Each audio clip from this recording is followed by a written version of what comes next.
레프 톨스토이 위대한 작가, 위선적인 성자. 안녕하세요. 오늘은 인류 역사상 가장 위대한 소설가 중 한 명이자 전쟁과 평화와 안나 카레니나를 남긴 레프 톨스토이에 대해 이야기하려 합니다. 그는 어떻게 귀족에서 농부가 되었고 그의 영광 뒤에는 어떤 충격적인 위선과 비극이 숨겨져 있었을까요? 그의 극적인 삶의 전환점과 흥미로운 에피소드, 그리고 그를 둘러싼 극과 극의 평가들을 함께 살펴보겠습니다. 레프 니콜라예비치 톨스토이는 1828년 러시아 야스나야 폴리아나의 백작 가문에서 태어났다.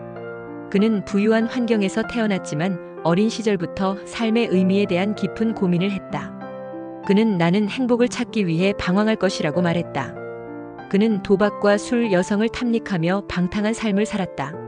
그는 자신의 일기에 나는 쾌락의 노예다라고 기록했다. 이처럼 그는 귀족의 삶을 살면서도 영적인 공허함을 느꼈다. 그의 인생에서 가장 중요한 전환점은 크림 전쟁 참전이다. 그는 1853년 크림 전쟁에 참전하여 전쟁의 참혹함을 직접 경험했다. 그는 전쟁은 인간의 광기다라고 말했다. 그는 전쟁을 통해 삶의 가치와 죽음의 의미에 대해 깊이 생각했다. 그는 전쟁 이후 군인 생활을 그만두고 작가의 길을 걷기 시작했다. 이처럼 그는 파괴를 창조의 기회로 바꾸었다. 그는 작가로서의 삶을 살면서 수많은 걸작들을 남겼다. 그의 대표작인 전쟁과 평화는 나폴레옹 전쟁을 배경으로 한 대하 소설이다. 그는 이 작품을 통해 인간의 운명과 역사의 흐름을 다루고 있다. 그는 역사는 개인이 아닌 민중에 의해 만들어진다고 주장했다. 그는 또한 안나 카레니나를 통해 인간의 사랑과 사회적 위선을 비판했다.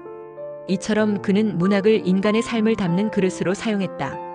하지만 그의 삶은 영광뿐만 아니라 위선적인 성자라는 끔찍한 그림자를 가지고 있었다. 그는 소유를 버리고 가난한 삶을 살 것을 주장했다. 그는 자신의 재산을 모두 농부들에게 나누어 주려 했다. 하지만 그의 아내는 재산을 지키기 위해 그와 싸웠다. 그는 나는 성자가 되고 싶다. 하지만 나의 가족이 나를 방해한다고 말했다. 그는 자신의 신념을 지키기 위해 가족과 싸웠다. 이처럼 그는 위대한 사상가인 동시에 불행한 가장이었다.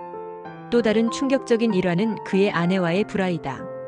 그의 아내 소피아는 그를 존경했지만 동시에 그의 이상적인 삶에 지쳐갔다. 그녀는 그가 자신의 삶을 버리는 것을 이해하지 못했다. 그녀는 그가 자신의 작품을 무상으로 배포하는 것을 반대했다. 그녀는 당신의 사상 때문에 우리의 가족이 파멸하고 있다고 말했다. 그들의 불화는 러시아 사회의 논쟁이 되었다. 이처럼 그는 인류의 스승인 동시에 가족의 적이었다.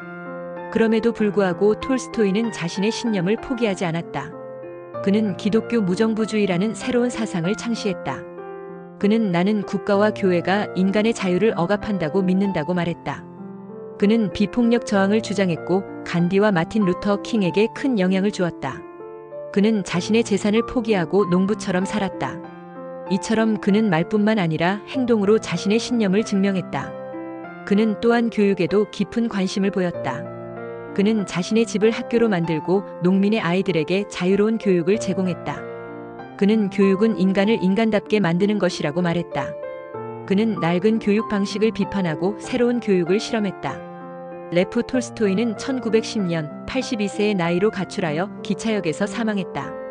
그의 죽음은 전 세계인에게 큰 충격을 주었다.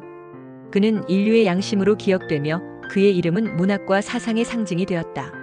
레프 톨스토이의 삶은 영광과 고통, 사랑과 갈등이 공존하는 복합적인 드라마였다. 그의 이야기는 오늘날까지도 우리에게 삶의 의미와 진정한 행복에 대한 깊은 질문을 던진다.